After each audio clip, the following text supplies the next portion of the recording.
Hello, welcome to another episode of the Book Fix podcast, a podcast that fixes lives one book at a time, one horror book at a time. Thriller? What is this? What does it matter? I'm your host, Yajaira. And I'm your host, Cheli. Hello. Welcome Hi, to guys. the spooky one. I know. Well, we've been doing horror books, but I don't know. I have a hard time figuring out if this is supposed to be thriller or horror. I would consider this a mystery whodunit. Yeah, right? You know what I mean? It's not like spooky. It's unsettling at some parts. You know what's crazy? This is like a weird thing to say. Doesn't it kind of feel like not a lot of people follow mystery books anymore? Not really. Because no. when I was younger, that was a huge thing. Mm-hmm. Agatha Christie was booming. Maybe we're just not in it because I know that Karen Slaughter is a really big author. Mm-hmm. Nick Cutter is a big author. Oh my God, there's another one that's right here. Okay. I'm trying to hold your hand. Oh I'm my like, where are God. you? Oh, I forgot their name. I'm so sorry. I literally had it right here and now it's gone. But there's another author that I can think of that's really big in that space. Yeah. But for me, it's always hard for me to find horror books. Yeah. That's supposed to scare me. Yeah.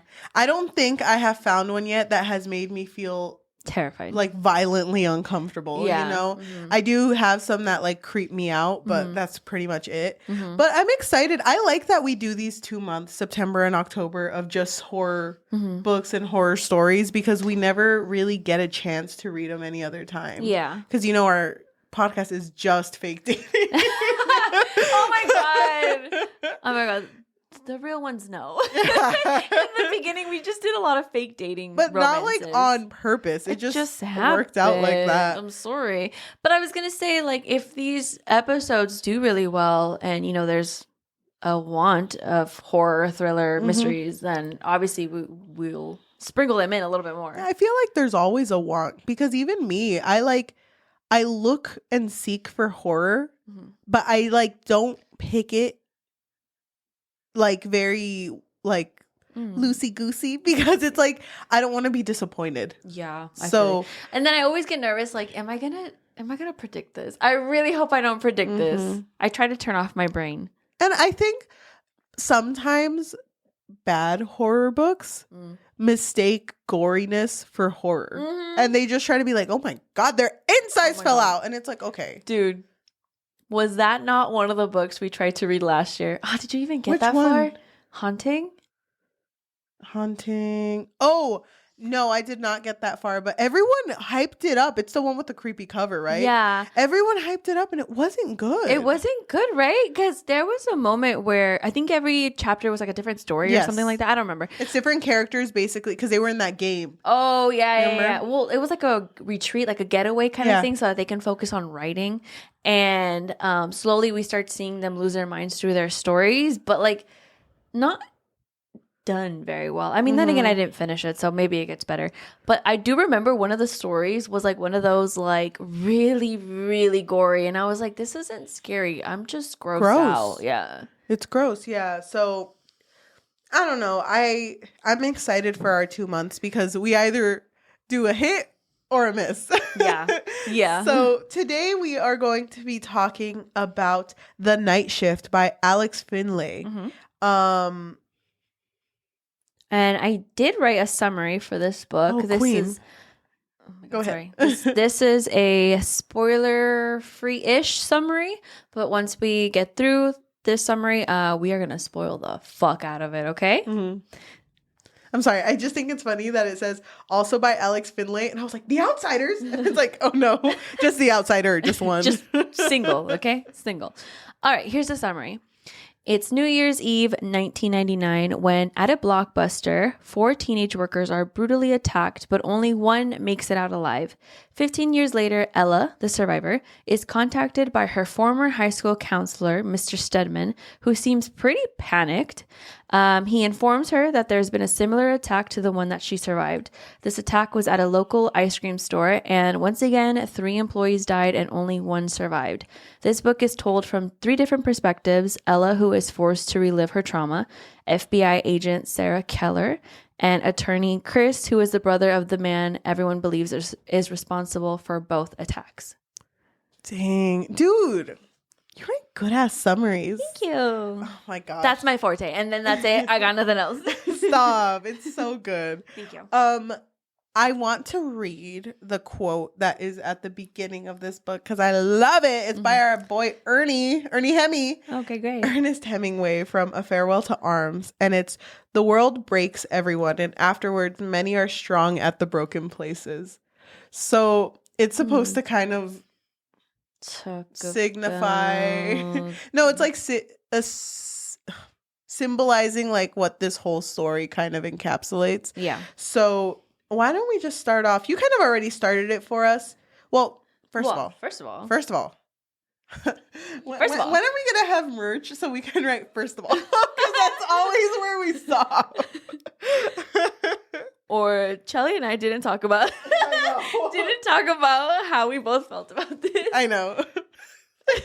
Hello, everyone. Welcome to the Book Picks podcast. It just gets smaller and smaller and smaller. Okay, but we don't tell each other how we feel about these books. Yeah.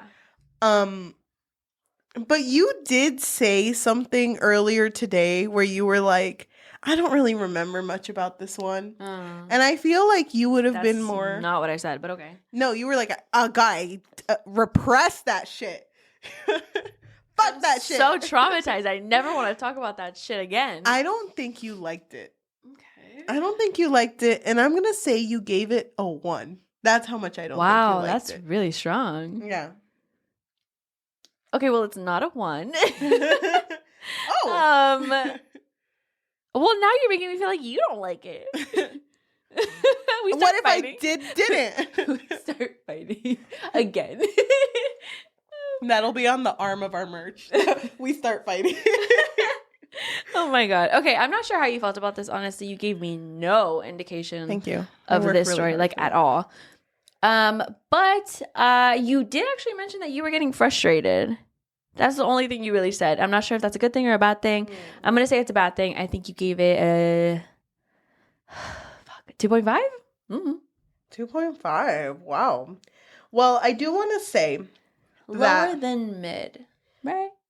I do want to say that this was just me taking notes because it's literally in the start. No, I know it is, and I have to remember, like, okay, who the fuck was talking here? Because something about having 3 perspectives kind of threw me off. Okay. It started, I got the flow of it after a while, but when it would switch, I'd be like, not again. Not switching gears. Bitch. Oh my God. It's like when you were in high school and you're running the mile and then your fucking gym teacher is like, okay, switch sides. And it's like, I'm already running left. Don't make me run right. You know what I mean? I was so into one where it was like, okay, now I gotta read about fucking Chris. And you know what? I honestly don't fucking care about him right now. And then I would read it and be like, oh, now I gotta read Keller. And I don't even remember what was going on. So. Okay. Let me just start off by saying that, let me see. Hold on. Let me just remember very quickly. Hey, don't look at my notes. I will actually. Now that you said that, yeah, that's what I'm gonna do. I do want to bring up that I did really like that the prologue takes place with what happened. Yes, I like that in too.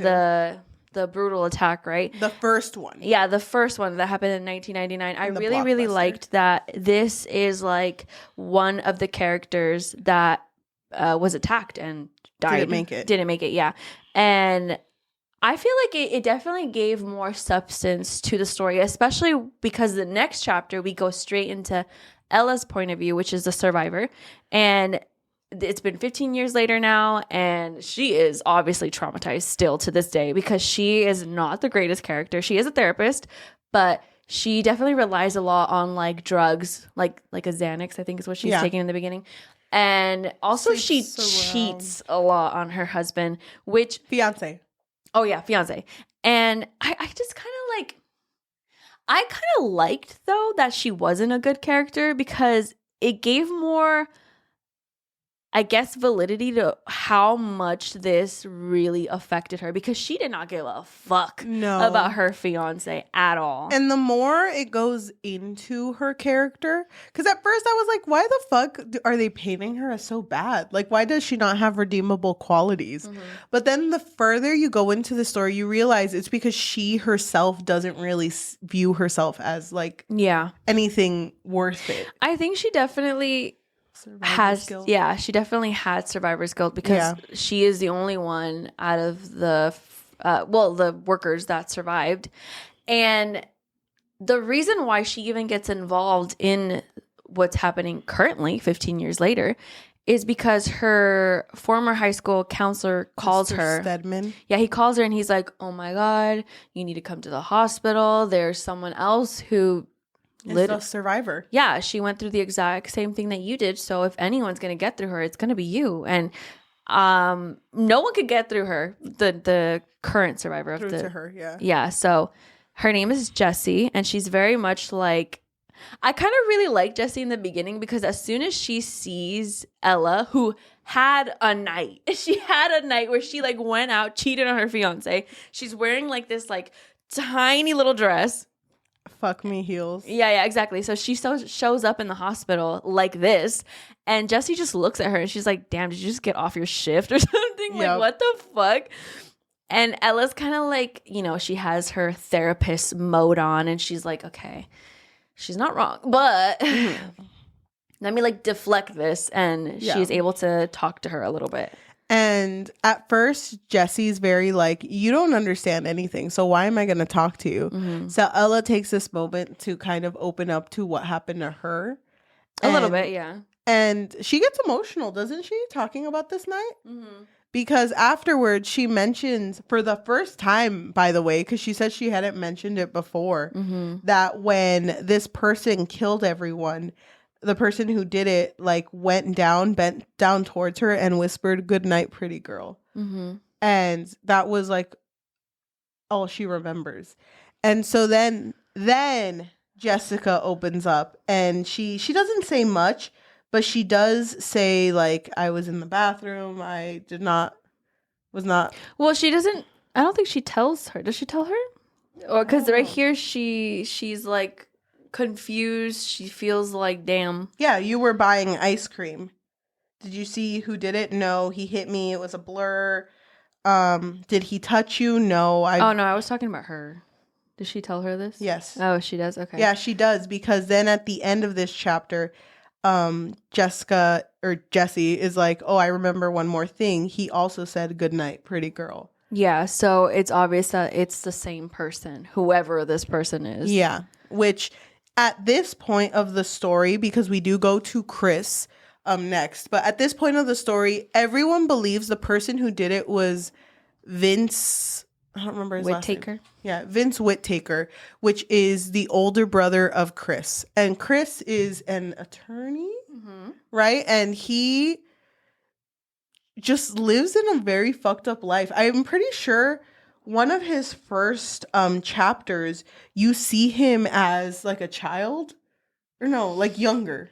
He does have flashbacks where he reminisces on moments that he had with his brother, because they were really close, and they did have a really fucked up upbringing. They only had their dad. Their mom abandoned them, from what he knows, and his father was abusive. Yeah, but the mom didn't abandon them yet. Well, but she just wasn't present. Oh, well, yeah, abandoned, but he thinks that she abandoned them. Yeah, but there's one specific memory he has where like he went to his room, and that's what his brother would do. So he would like protect him, like he'd go away. And there was like this whole like drug thing. Like the brother was accused of selling weed, and he heard him like getting hit, and he's like, damn, for selling weed? Like that's what they're going to do. And that's kind of where. Well, because it was also known that his brother would sell. Yeah. But to make ends meet, not because he was like, into that. Yeah.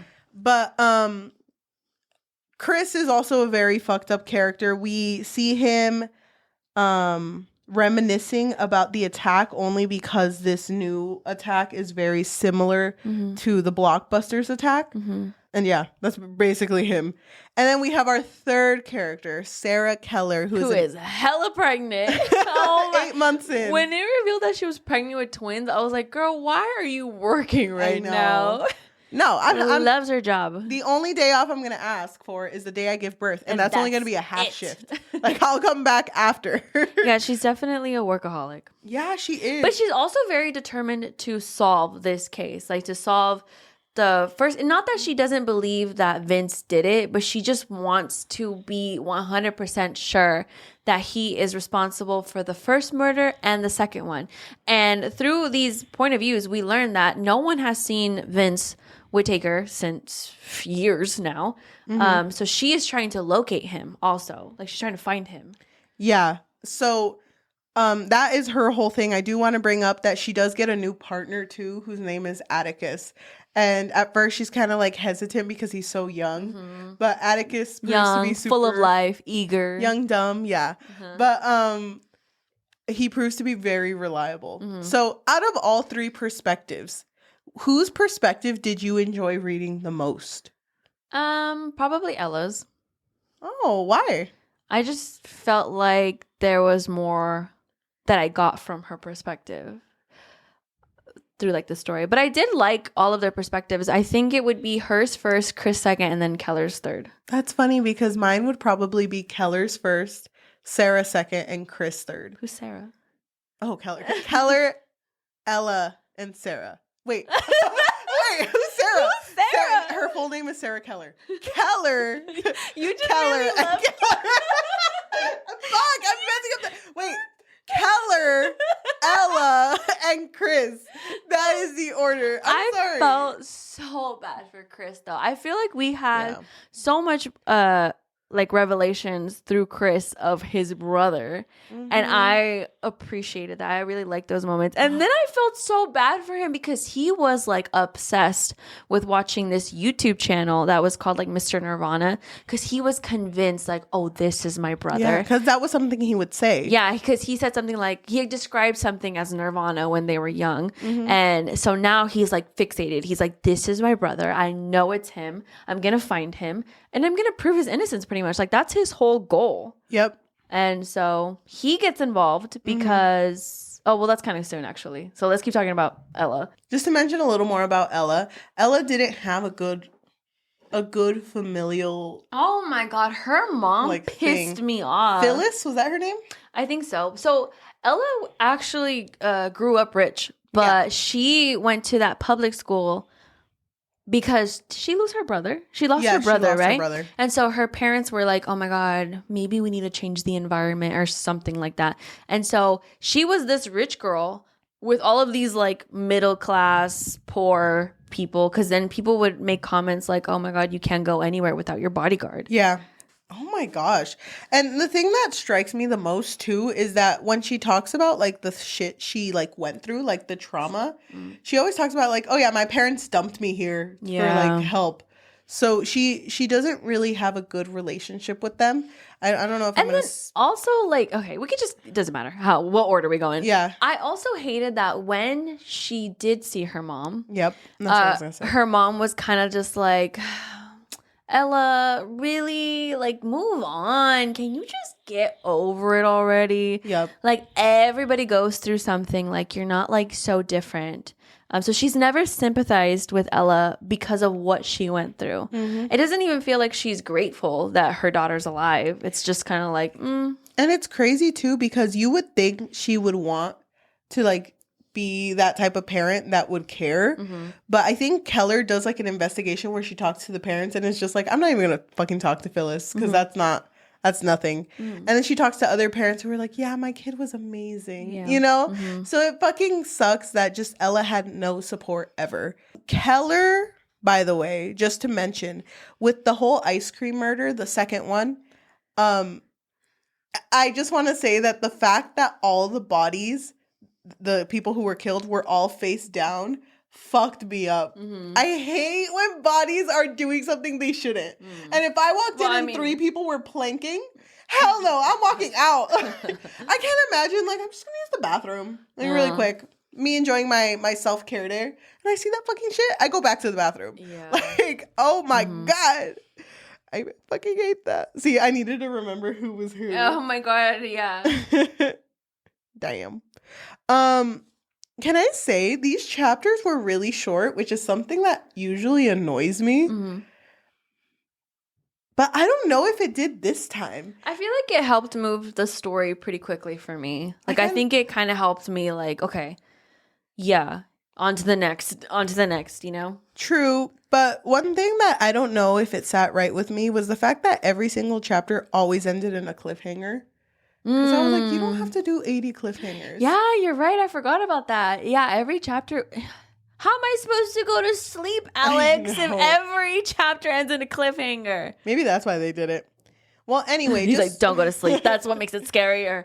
So just to move it along, Keller gets super into this investigation and figures out that Jessie, the survivor of the second death, is being consoled by Ella. And she figures this out by talking to the principal of the school that Jessie goes to. And basically she's like, I want to talk to Ella too. I want to figure it out. But what do you know about Jessie? And it was like, well, she did get kicked out of her school, but I can't tell you why because it's confidential. And it's like, well, you know, this is kind of like a life or death situation. But okay, don't tell me. But she kind of starts to suspect that, oh no, she doesn't suspect it. So then we have a moment where Ella goes to talk to the principal too, because it's weird. Like, I liked Jessie at the beginning, but then when Jessie was in Ella's story the second time, and you just see where she's like, oh, you were the survivor, huh? How did it feel when Vince did this? Can you tell me more about your family life? You cheat on your husband, don't you? And it's like, so Jessie is trying to be like a journalist. Yeah. And that's why she's probing. Like, she's asking so many questions, but she's also a hacker. Like, I don't know, like or a really good stalker. I'm not sure exactly, but she always finds information that people think are buried. So, like, the whole Ella cheating on her fiance, like, how the fuck does she know that? Like, how did she figure that out? No, I didn't really She did have an explanation, though. And I remember her telling Ella, like, what it was. But it was like, damn, girl. I do want to say that two characters mention this. Ella mentions it, and Mr. Stedman, who later tells Ella, mentions this. But when Ella was with Jessie the second time and they were walking around together and they were like running on the train tracks, which is illegal. You're not supposed to do that. She had to keep reminding herself, like, this is not a friend. Like, this is literally my patient. Well, it's because my client. She felt such a connection with her because obviously here was another girl who survived something so traumatic. And Ella, obviously, even though she's a therapist, she didn't actually like heal from that. You know, like she's still reliving this trauma, especially now that it's happening again. So yeah, like she would look at Jessie and be like, I shouldn't be allowing these things to happen. And she starts to kind of not second guess, but gets very suspicious of Jessie because when she goes to the principal, Mr. Stedman, and asks him about like what happened at the old school, she ends up getting a name of a teacher who works at the old school. And when she goes to visit that teacher, he's like, she was a journalist at our school and I just loved how she worked. And one day she woke up, or she was in my bed and she was naked, and my wife took a picture of that and sent it to the principal, and I got fired.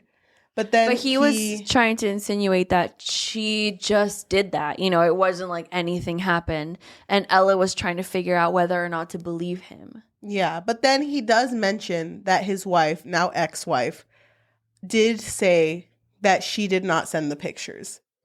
And he was like, and I believe her. I believe she did it. So then when Ella goes to talk to Jessie, Jessie's like, no, I went over there because he always used to invite journalists to work at his house, and I assumed there was going to be more people, like everyone would be there. But then I woke up and I was naked, or whatever. Like I woke up in a very in position. His bed, naked, and then those pictures started circulating, and then like there was a girl that bullied her, who she texted like, "You'll see what." Or you'll get what's coming to you. So that's what made Jessie look suspicious. Yeah, because she didn't even work at the ice cream shop. She just showed up. And so everyone was kind of looking to her like, why did you just show up? Like, what were you doing there?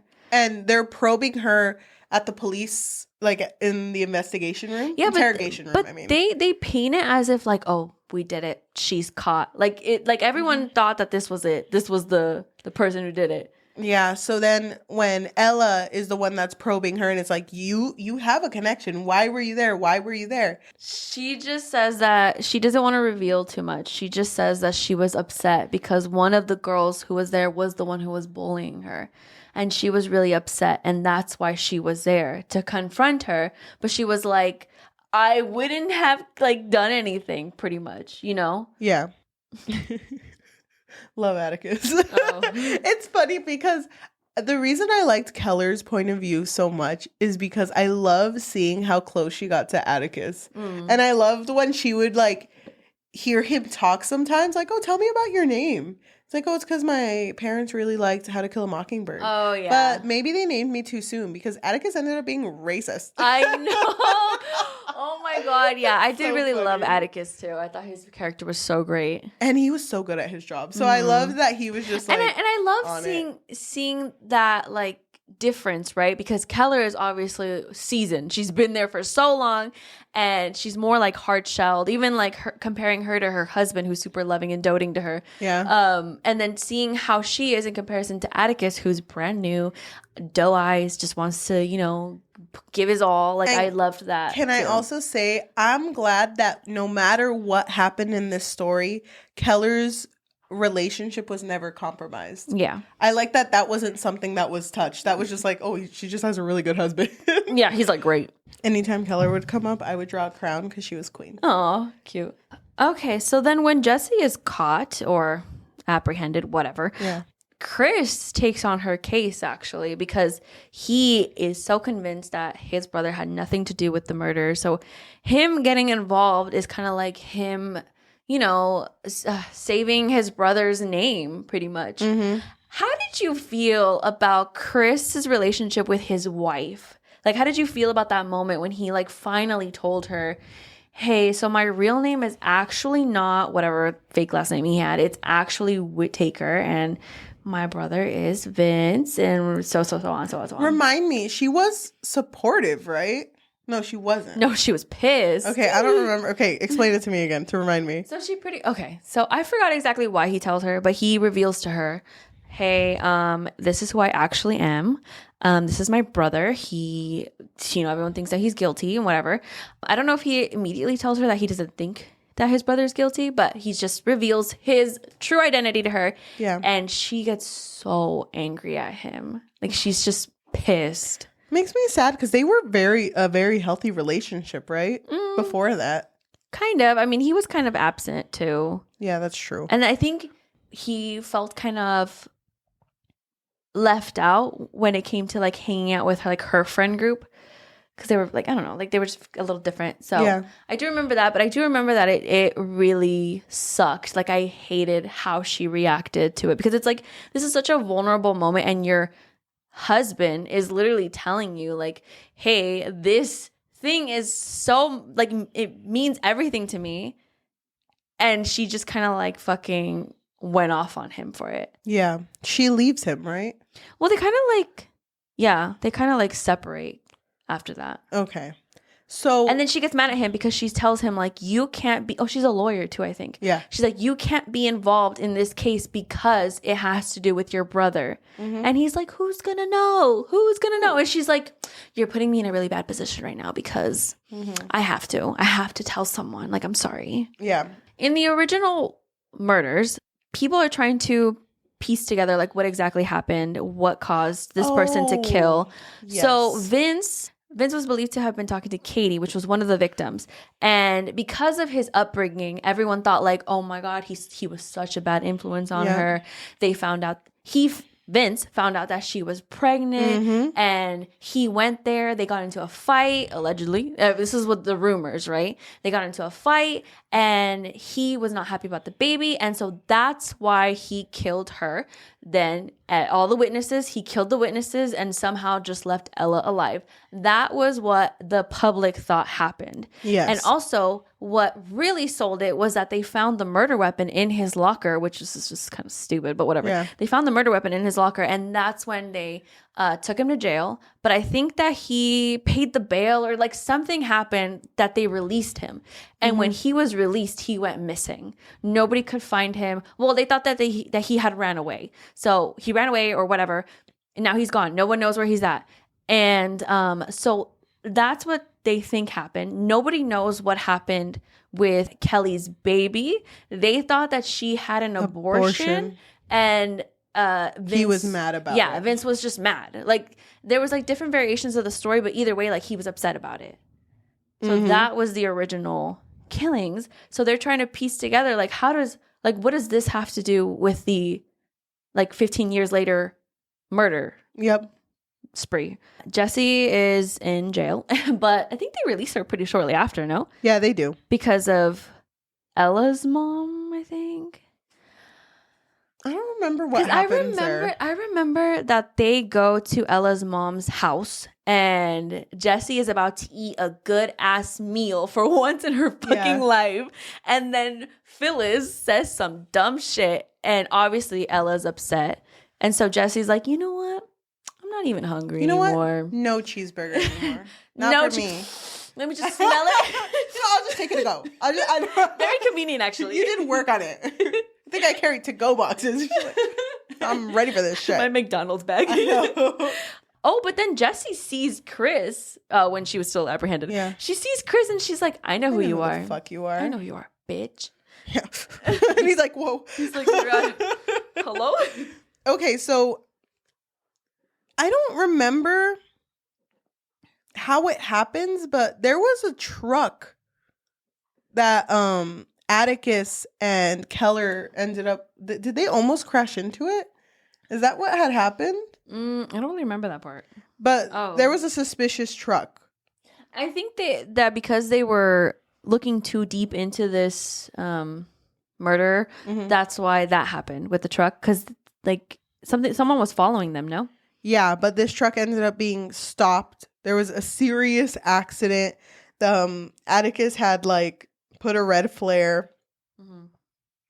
And the guy who's in the truck looks up and immediately looks scared because it turns out the person who's in it is Rusty Whittaker. And it's like, is the dad of Vince. Fucking finally, we've been looking for this bitch.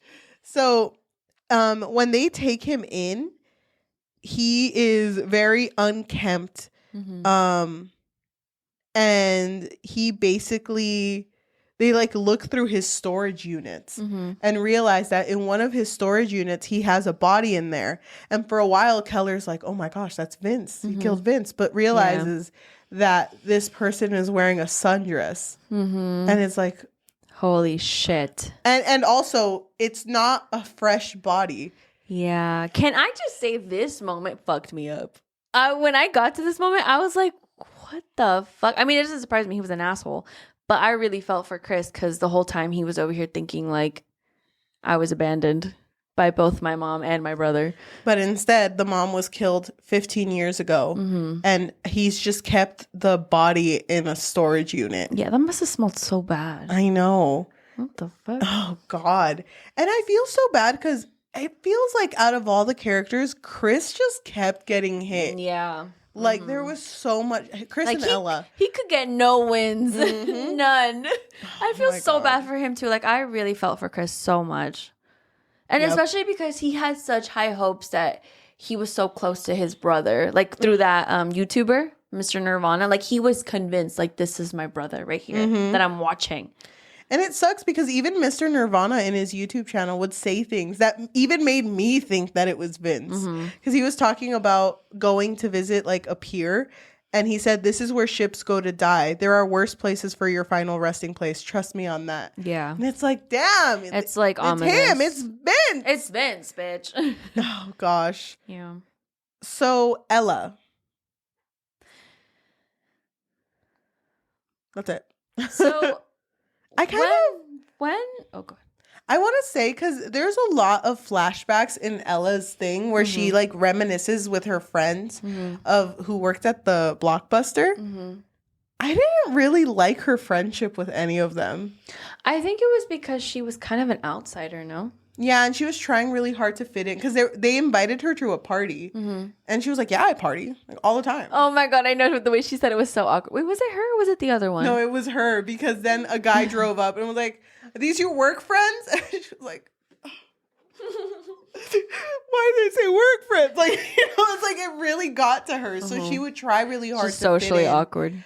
And I think that's what she admired about them because she couldn't be that. So the fact that when they died, she became that. And anytime she would sleep with guys, she would use their names. Oh, I know. When that was revealed, damn. Because she said it early on. Like, she said she would use her friends' names as her fake name when sleeping around with random-ass guys. Oh, he was in a steel drum in a storage unit near a sewage plant. That's where she was stored. Okay. The mom of Chris. Rusty kind of wild for that. Oh my God, that bitch. Oh gosh. So yeah, then Jesse, this is the end. Jesse is then confronted that she sent that you'll get what's coming for you. That's when that threatening text. And so then Jesse's like, you can't get rid of me because of the evidence. And Ella's like, what are you talking about? And Jesse stares into Ella's eyes deeply. Evidence that Vince Whittaker may be innocent. And another cliffhanger. Yeah, which this is a big deal because through Chris and Ella, when they finally meet, it's slowly revealed that Ella had something with Vince. But she never says, yes, it was Vince who did it, who did those murders. But she still feels like unsettled. And I think she even feels like, what's that word? She feels like upset that Chris believes 100% that Vince is innocent. Yeah. Because she's like, how dare you say that when that happened to me? You know, like, how can you be so sure, pretty much? And then I think that's when he shows her Mr. Nirvana, right? He's like, look at this. Yep. I think I found him. I feel so bad for him too because, and I'm going to say this a little out of order, but near the end of Chris's thing, he does see a Nirvana video and he's like, I know where the fuck that is. So he decides to go because he wants to crash into Vince and talk to him. But okay, Jesse does reveal that Katie McKenzie, which was one of the victims of the Blockbuster murders, was pregnant, and she gave up a baby for adoption her sophomore year. And she says, you can check the yearbooks. Anyway, that baby was me. I know because Katie McKenzie was my birth mother. Yeah, so that's why she's so invested in proving who did these murders. Like, that's why she's pretty much trying to be a journalist, and that's Jesse's involvement with these murders, or at least the extent of it. Yes. So then I know Ella goes back to visit her mom, but I don't remember why. I know Joe covered up for the Mackenzies, Joe Arpeggio. Oh, yeah, because then you start to think that it's actually him who did the murders. But it's like, no, I literally raised this girl. So I think somewhere in this, in these chapters, we learned that who Katie was talking to was not Vince, like who she was romantically involved with. It was actually an older man. Yes. It was an older man that she was trying to get away from. So then, but there's a reason Ella does something and she goes back home to talk to Phyllis. And then Phyllis opens up about like, and it's been sprinkled in throughout the whole story, but after everything had happened, the families all tried to keep a group chat, like to stay in touch and kind of like the families of the victims of the Blockbuster murders. Yes. They all try to be there for each other, and it didn't really work out. But one thing that they did have in common is all the dads would always talk about like when Vince is out of jail, like we're gonna fuck this bitch up. Okay, but when she gets home, people are digging in her garden.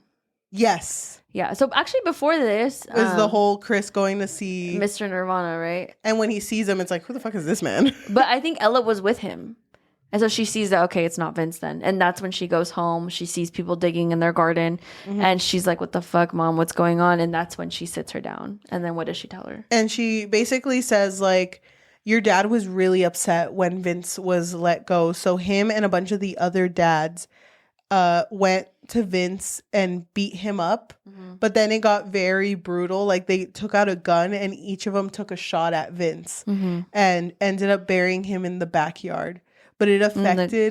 In the garden. Yeah. It affected the dad so much that he ended up killing himself shortly after.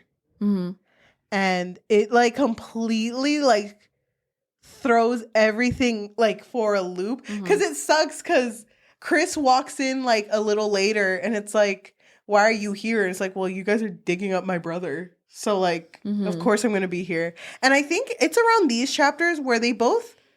I'm not sure in whose chapter they say it, but one of them realizes, like, we're both very similar, like, related to murderers. And it's like, oh, that shit they definitely have, like, this connection together. And I feel like because Chris has literally nobody, he has something with Ella, right? Like, they attach to each other because of this. Yeah, they do. And can you remind me? Rusty knew. Yeah. Right? Which that bitch, because he told Keller, he was like, I'll tell you where Vince is at. Like, I'll tell you where Vince is at, but you have to let me go for murdering his wife. Yeah. And Keller was, because obviously they want to solve the murders, right? So she's they're thinking like, oh my God, Vince is somewhere alive and he knows where he's at. But then I forgot what tipped her off that she was like, no, I know who else would know. And that's when she like goes to somebody else and they start digging in the garden. She finds their bodies and she's just like, that fucking bitch. He knew that his son was dead this whole time. And didn't say anything. God, what a horrible dad. Yeah, a lot of these parents were horrible, actually. So, when Joe was figured out that he didn't do anything, what a king.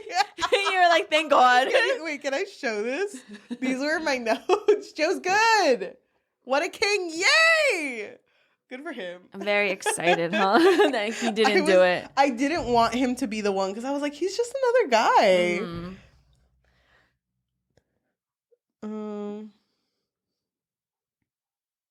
Oh, but then I was thinking that whole weed thing that happened. He heard him die. It. Yeah, he heard it. So he was aware of the moment that when they took his brother. Oh my God, that's traumatizing. That was the last time he saw Vince. Chris. We're talking about Chris. Yeah. Oh God. That's so sad. Chris, really, man. I feel so bad for him. Yeah, this is the part I liked. It was in Ella's chapter. They're both the children of murderers. Fuck. But then, so they go to this area. It's a residential neighborhood. The reason they go is because Ella wants to have a last conversation with Mr. Stedman. And Chris drives her. And Chris is like, okay, let's go. I forgot why, though. There was a reason why she wanted to talk to him, but I can't remember. It was a closure thing. Like, she wanted to talk to him for... No, she started seeing... Wasn't she, like, asking them? Like, wait, what do these girls have in common? And she asked Katie's parents, I think, or one of the victims' parents, like, hey, what was your daughter doing on a certain day? And she was like, she had a driving lesson that time. With Mr. Stedman. Right. Well, yeah, exactly. And so she noticed like something else of another victim that also tied into that. And that's why she went to go see Mr. Stedman, because she was like, what the fuck? To go ask. Yeah, just to ask. Not suspecting anything. But then when she gets there, oh God, I fucking love Chris, because she was like, I'm just going to get off really quick. I'll be right back. And he's like, no, let's go. Like, he's all ready. He's like, no. He's in the car though, right? No, but he's ready to get off. Yeah. And then she's like, no, I got this. You can literally go home. And he's like, no. Hurt though, no? No. Not at this point. So you can check. I don't remember exactly, but okay. Basically, she's like, you can leave. I'm going to go in. And he was like, no, I'll wait for you. Don't worry. So he stays behind. And when she opens it, she sees Mr. Stedman and she hears someone say, run. And she said, oh my gosh, what's going on? And Mr. Stedman says, oh, Ella.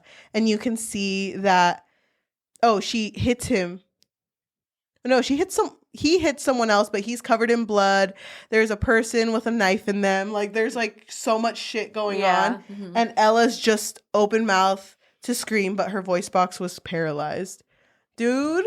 Yeah. I was like, what the fuck? Did you expect it? No, I didn't. I didn't either.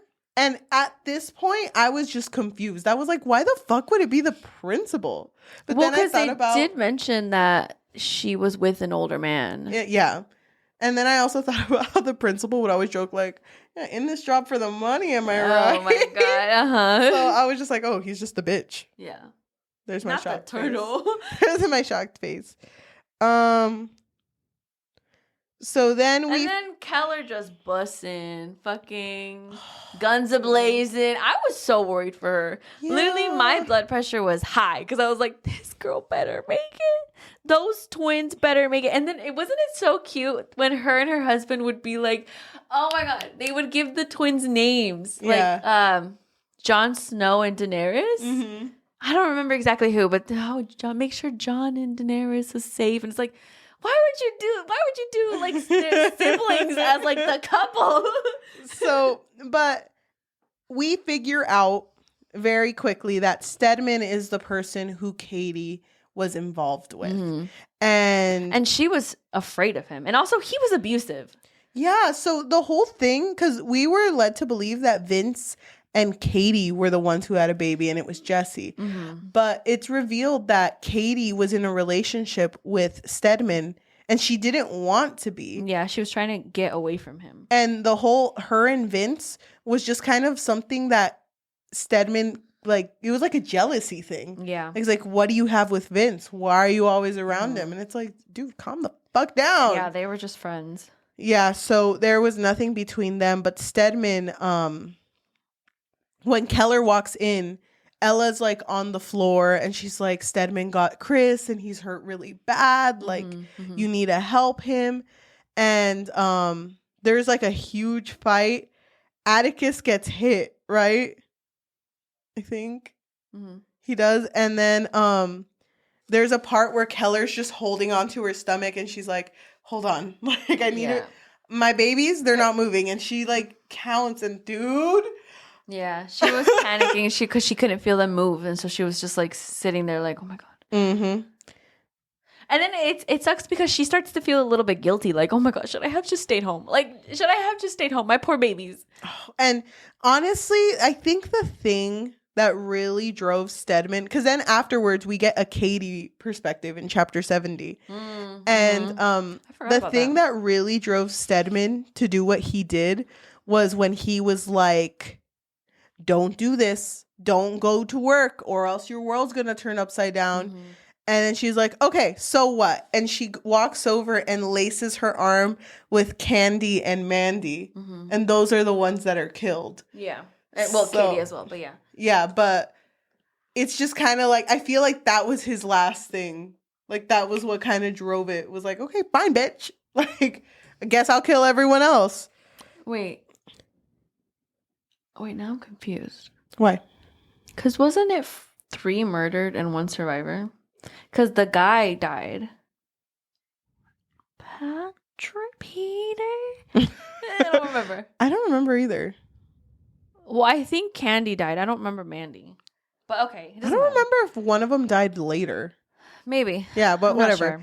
So Keller's shaking. She's scared. She's checking for her babies. But then she's like, baby's kicking. Okay, it's over for you, bitch. Oh my God. Overpowers that fucking man. But it sucks because this chapter... my God, Cheli's notes are literally everything. This chapter ends with like all hope is lost. Like, fucking Keller's over here like, what am I gonna do? Looking around. She passes Atticus, who isn't moving, Chris, who isn't moving, Ella, who isn't moving, and then everything goes dark. Yeah. So she's like, she's probably also not moving now. Yeah. I was so sad. Yeah. Yeah, honestly, I was too. With Atticus, I was like, damn. Well, I was stressed about all of them, but No, I think for her, because it's her, yeah. obviously she would feel the most about Atticus not moving. So then I was so into this story. I was like, oh my God, what's next? And then it said epilogue. I was like, what the fuck? They're in a showdown and this is what you do to me? And the epilogue is Keller. So I was like, okay, did everyone just fucking die? Is that like what happened? Yeah. And she's over here with 2 babies. And it's like, look at my babies. Look at my babies. Look at my babies. And Joe they're and Love. And so she... I'm just kidding. I don't remember their names. Oh, I do. But she starts remembering Jessie Duvall because she's on the Good Morning show. She's talking about a book that she wrote about being related to Stedman and like all these the murders and stuff. And the truth is finally revealed. And so she got what she wanted. She's a journalist now. Okay. Another thing that happens is Jessie just starts explaining, like, I just think that Stedman probably thought that he could blame it on Vince, and then second one, blame it on me if like there was a whole connection thing. So he thought that this would work, but he didn't, he didn't really think it through. Why do you think he killed so many people? Jessie answers, I think he killed my mother because he was obsessed with her, which is true, probably. And probably the same thing happened with the Sawyer sisters. Hannah wanted out of the relationship, which Hannah was the person that Stedman was killing when Ella came to see them. So it was like same thing. He's just an abusive guy who was dating younger people. And all these years he was just a monster in plain sight. The sheep spends its life worried about the wolf only to be eaten by the farmer. And that's something that Keller says, I believe. And Bob is just like, yeah, queen. Yeah, slay queen. Oh, he's such a good husband. I know, I loved him. Anyway, we end with, I thought this was the end. Did you see? I was just like super disappointed because it was like, okay, Bob, let's go ahead and take both of our kids, Michael Atticus Keller and Heather Attica Keller. And I was like, he's dead. I was so sad. Wait, why did they choose Michael and Heather? I don't know. Okay. It's probably in a show or something. Okay, but Atticus and Attica, fucking love that shit. Made me tear up. This made me cry because I was like, oh my gosh, everyone died. And then I saw this and I was like, what the fuck? So there's a YouTube... The night shift travel vlog. Yeah, there's a YouTube excerpt and I'm like, is fucking Nirvana back? What the fuck? My favorite character. I know. 10,000 views, kind of doing well for themselves. They're at the Amazon River and they're over here just kind of talking about like the things that they see off camera, whatever. The camera turns black, then on again. And you see both travelers going like, okay, signing off. I'm Chris Ford and I'm Ella Monroe. Yeah, they're traveling together. But Eddie still died. Because they got an orphanage, right? Yeah. They got an orphanage together. So I was like, are they dating? What's happening? Where's Atticus? Like, I was so... I think Atticus did die. I think that's why she named... Oh my God, Cheli! Honestly, I was this stressed too when I got to the end. I was like, where the fuck is Atticus? Dude, oh my God. I don't know what point it was. There's a point where I stopped taking notes. It was around here. Like 70 pages before the end. I just turned, because I was listening to the audiobook. I turned off the audiobook and I was like, okay, bitch, we're getting to the ending tonight. Oh my God. You were like, you turned off the audio. You were like, I got this. I've never been so into a whodunit before as much as I was this one. Because I've never really been a big fan of mystery. Really? I love mystery I books. know you do. I got the Christy, your girl. My girl. But like, I just thought that this book was so like, I'm not going to say well written. It was, but that wasn't what stood out to me. I think what stood out to me was just how everything connected. Yeah. For me, I absolutely loved the pacing. And it's so funny because I did notice that every chapter had a cliffhanger, but I was so into it that I was like, next. I mean, I was so into this book when I read it. Did you think you'd like it this much? No. Because I'll be honest, No, I didn't really like the cover. Really? I thought the cover was interesting. I mean, different. It's just a fucking blockbuster. Hello. I love blockbuster. Nostalgia.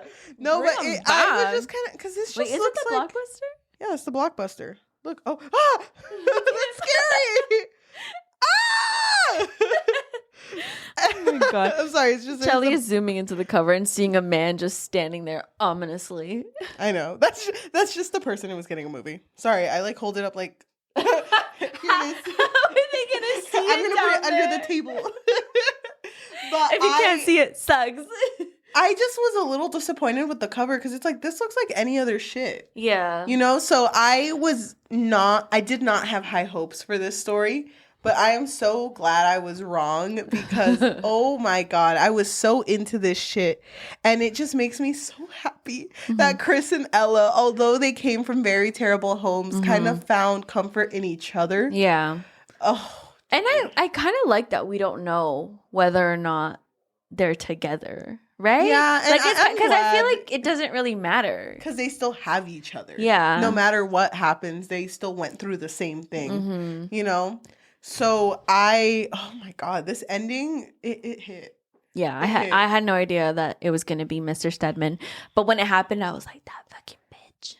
It would be him, honestly. Yeah, I don't think I had any guesses. For a while, I was like, I fucking hope it's Jessica. I hate this bitch. But then I ended up like, okay, she went through a lot of shit. So I get it now. Yeah. But overall, this was a really good read. I fucking loved this book. I would so much. hella recommend this book because we didn't even explain all the plot twists. There was so much shit happening. Twist after twist. I know. Oh my gosh. I think though, although I liked it and I would recommend it, I don't think I would read this again. I think it's a good like one and done and I'm moving on. Yeah. I think I would give this maybe like what did I say you were going to give it? A 1? I don't know why you thought 1. I don't know why I thought 1 either. I had a lot of fun talking to you. I would say like a 3.5. Really? It's so funny because when I finished this book, I was like, this one's it. This one's my top. My top. Out of what we read? Well, I mean, I'm not going to tell you what order I read them. But yeah, I was like, so far, my top. I really, really love this book a lot. Like literally, I don't know if I'm kind of... I don't think I really reread things. Like literally, very rarely. I rarely reread things. Yeah. Unless I really like it. But for mysteries, I don't think I reread mysteries. But I really like this one, and I feel like I would definitely recommend it to people who like mysteries and slashers, I guess. Yeah. Although it wasn't like gory or too gory. What do you rate it? Más o menos. I'd give it a 5. I fucking love this book. Wow. But is it like a 5 on your ranking for like best book? Or a 5 like it's a good one? I have to sit with it a little bit longer, but it is pretty. It's a high 5. Yeah. Damn, dude, I'm shocked. I don't know how many 5s I have. Me neither. I have to go back and listen to all of our episodes. But you know what? I was so excited about this book that I immediately, I sat my boyfriend down and I was like, I'm going to tell you this entire book right here, right now. Stay with me. I have a map. Really? Yeah, I told him everything. I was like really into this book. Okay. Damn, dude. Yeah, so. That's so funny. Wait, what did you rate it? A 3.5? A 3.5. It was good, though. I liked it. It was just a lot. It's just, I get very stressed out with different perspective type stories. No, I usually do too, though. Yeah, if it was more than that, it would have lost me. I wasn't a fan until the very end where I actually started to care about the characters because it was so many names to remember. So I was like, who the fuck is Hannah? Yeah. I didn't know, but overall, it was really good. Yeah. Okay. Go read it, guys. It's so good. For everyone who's listening to us in audio form, thank you so much. If you're listening to us on Amazon Music, Apple Podcasts, or Spotify, anywhere you get podcasts on, if you can please leave a rating of 5 stars and a review, just telling us what you want us to read next or telling us what you think about the book. If you want to help us a little more too, because even though we've been getting a lot of engagement, which is so sweet to see. And exciting. It's so nice to see that, especially because you and I, we work so hard. Yeah, we do. For this. And I don't know if you feel the same, but sometimes it's not that I forget we have a podcast, but I'm like, okay, I forgot I have to read for this. Like, it's, so then sometimes I'll look at it and I'm just like, oh. Oh, yeah. Huh. I have a whole TBR that I have to get through. Yeah. Okay. So if you want to support us a little more with that to get more engagement, if you can get your family, friends, loved ones, your anyone, and just tell them about us, that would be amazing, because the best type of exposure is through word of mouth. Mm-hmm. And another way to show us that you really love us would be through our Patreon. So at the moment, our Patreon really serves as a way for us to be able to see that people love what we do. You can find us on patreon.com/bookfix. If you are watching us on YouTube, thank you so much. If you can like, comment, subscribe, and hit that notification bell, because we post every Tuesday and Thursday. Thank you. Thank you. So do you want to read a positive and negative review of this book? Oh my God, I'm so excited. So before, we used to just roll a dice, and if it was even, we would read a positive. If it was negative, we would read... Wait. Hello? If it was an even number, we'd read a positive review. And if it was an odd number, we'd read a negative review. Thank you. But now it's kind of interesting seeing the different both perspectives, right? What was this book called again? The Night Shift. Okay, I'm going to read this one, but it's one sentence. Okay, this comes from Haley on Goodreads, who gave it a 1 out of 5 stars. And she simply wrote, I hated it so much, I can't even insult it. Oh my God. God, I love those types of... I don't agree with you, but I'm going to give you a thumbs up. Okay, so this review comes from Shawnee. They gave it 5 out of 5, and they wrote, this book was a wild ride from page 1. It follows 2 timelines and 2 crimes that are suspiciously familiar. The author pulled me in with likable characters and an intense plot. I love that I was left guessing the whole time. I had no idea who the killer was. The twist took me completely by surprise. Loved it. Gosh, love it. Okay, thank you so much for watching, and we will see you next time. Bye. Bye. Are we gonna do the next one? Yeah, of course. Oh, okay. I wasn't sure, because I thought you were looking at me funny, like, are we done? I mean, yeah, but I mean, we had so much to talk about with this next one. Did I even read it? You did. No, I did. I meant, did I take notes on it? Oh, I didn't. Oh, going in dark. Okay. You mean me every episode?